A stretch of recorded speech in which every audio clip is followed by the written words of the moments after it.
Hi everyone, so welcome back to a new video. Today is day 26 of our 30 days of JavaScript challenge, and the question that we have today is flattened deeply nested array, which is a medium level question.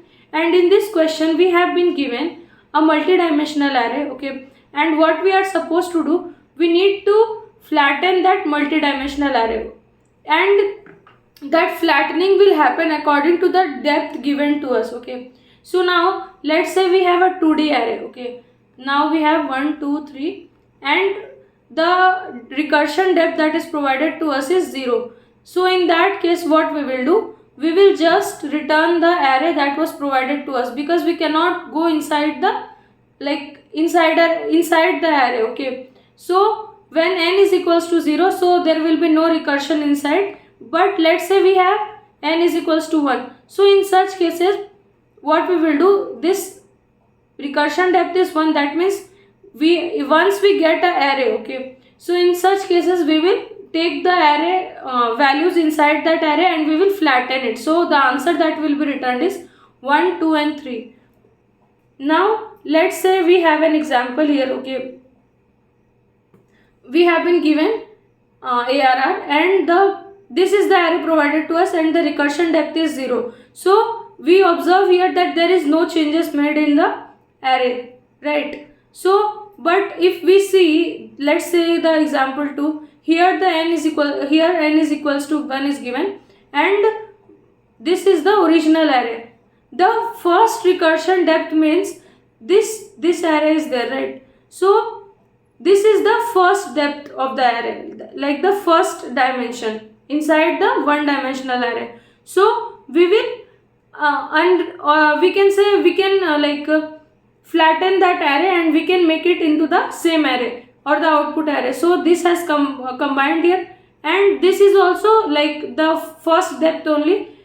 When we come here, but we see that this is the second depth, we cannot go inside that, okay. We need to return that as it is given. So here what we will do, after 8 we will have an array which will be inside this outer array, and we will this will also get flattened because this is also the first depth of the array. Let's say now if we had n is equals to 2, then in such cases what would have happened, this will also become flattened, okay. So in such cases where we have been given the flattening depth or the recursion depth, we have to go in such a way according to the recursion depth only. We cannot just flatten the entire array, okay.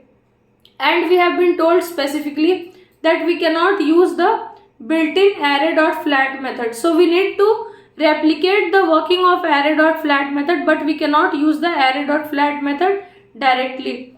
And we have been told that a flattened array is a version of the array with some or all the sub-arrays removed.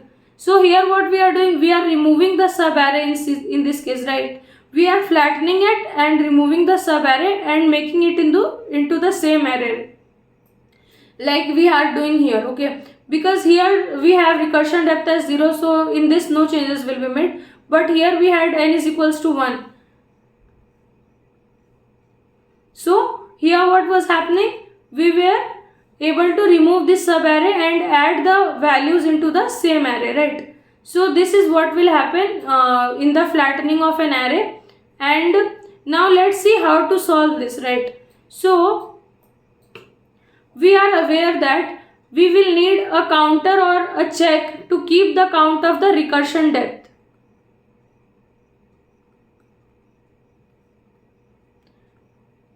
Now we have been using this term a lot, right? Because from this this flattening of the array that is required, it is including a depth, right? And this depth will be recognized better when we are having a count of it, and from the beginning I am calling this as recursion depth, right? So this will somehow be used in the recursion for keeping a check.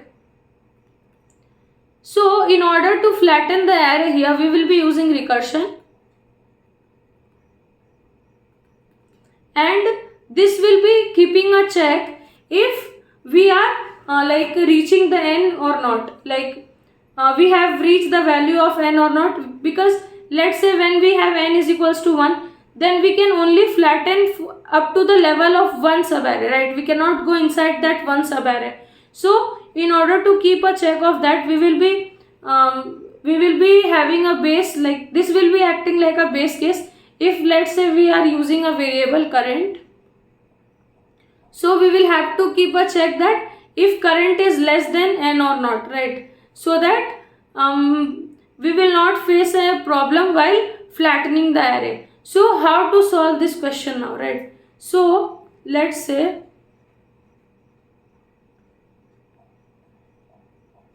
we have an array.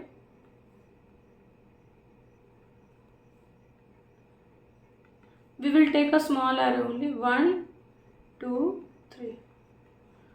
And here we have n is equals to 1. Okay, let's put this array inside 1.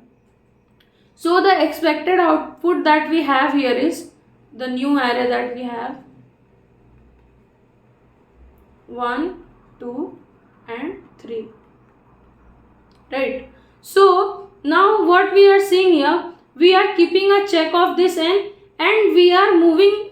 If we are finding any array, we are moving inside that array and removing the sub array, right? This sub array was removed only till the since we had the depth only as 1. Okay, so we removed this sub array, and since we could not go inside this sub array, so this was left as it was.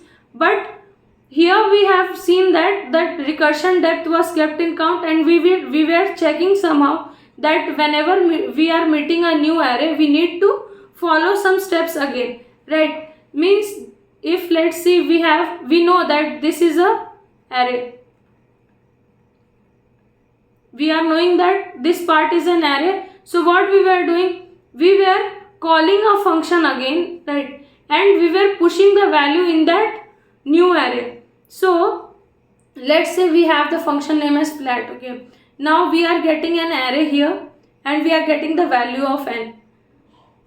For the basic, what we will do, we will be starting the iteration, right? So what we will start the iteration with, we will start from 0 and it will go till less than arr.length, right? So we will go till arr.length, and now what we will see, we will have to check two conditions, right? We need to compare with n also, that if we have reached the recursion depth, or if the value that we are getting at that index is a number like a normal element or an array. So what we will do, we know that there is a function called dot is array, right? Dot is array, not is array, and it is in collection array, so we can use that, right? So we will use array dot is array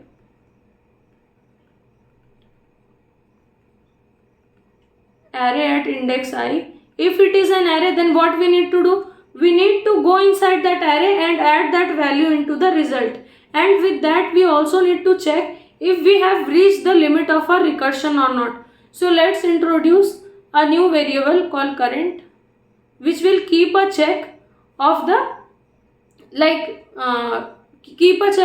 depth, right? So what we will do, we will check here if current is less than n or not. So we are checking two condition, if the array if the element that we have got is an array or a number. So if it is an array, we will call this, we will be calling this function again, right? So that we can add the value or push the values in the resultant array. So what we will do here, we will call flat again, and in this what we will do, we will send this original array with the index, right? Because let's say this is the original array we had taken, right? 1, 2, 3, and we had n is equals to 1. Now we added let's say we added this value into the result. Now we came at second index. This second index is an array, right? So this whole index will be considered as an array only, and in order to push this 2 into the resultant array, we need to go inside that array. So for that, what we are doing, we are taking the array at that value at that index, and the value at that index is an array. Inside that we will start iterating again. Okay, so what we are doing here, we are taking array dot length, and this array that we are getting here is the array at the index that we are passing. Okay, so here what we are doing, we will be using n only, and here since we saw that an array is observed, right, an array is there inside the array, so in such cases we will increase the current value by 1 because we have reached the depth by 1, right, one depth has increased, so we will increase the value by 1, and we will also need a resultant array. So for that also we will declare a variable. The reason I am declaring using current is equals to 0 and result is equals to an empty array, because the default value or the initial value will be used as 0, and once the value will be start getting updated in it, the 0 will not be there anymore, it will get updated according to the required value. So we will be just initializing these values with current and result, and here what we will do, we will just simply return result. And now let's say we have already seen that we have got the array. Now once we are inside that array, we need to push the values inside the result, right? So let's say now if once we are inside that array, like we have this index and now we are here at 2, now what we need to do, we need to add that into that element into the result. So for that what we will do, we will do result dot push array of I. We will not be calling a function or doing anything, we will be simply adding the value in the resultant, because here we are not getting any array, right? This is not an array, here we have an array. For that again what we will do, we will check this.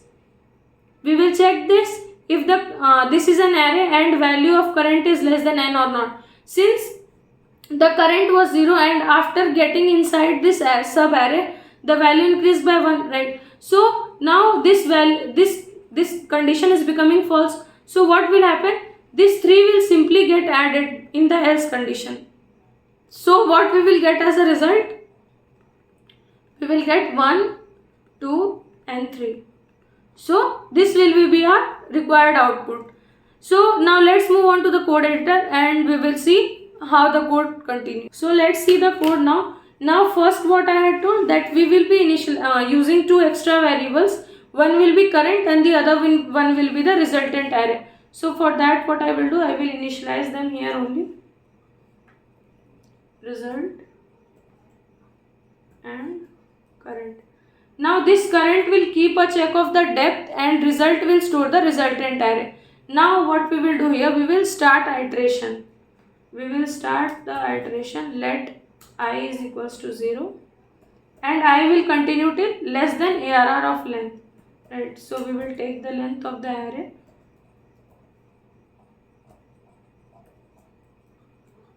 Now what we have to check here, we will be checking 2 conditions. One, that we are going according to the depth of the array that is required, and if the element that we are facing is an array or not. So we will check both the condition. If array dot is array,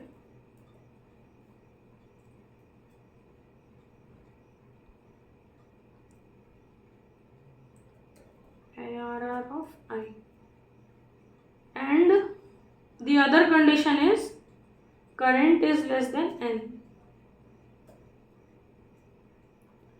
In such condition we will be calling flat again, and what we will do, we will pass that array at the given index.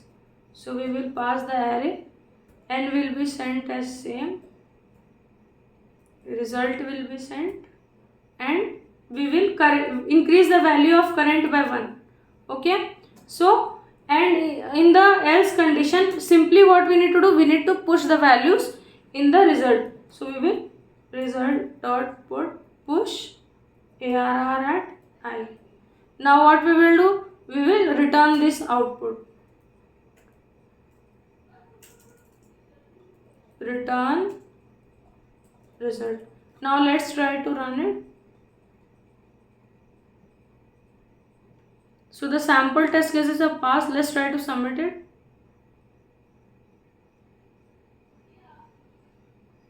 So this code has been accepted. That's it for today, guys. Thank you for watching. If you found this video helpful, please let me know in the comments. And in order to continue with me in this journey, please subscribe to my channel and hit the bell notification so you will be notified every time I post a new video. Thank you for watching.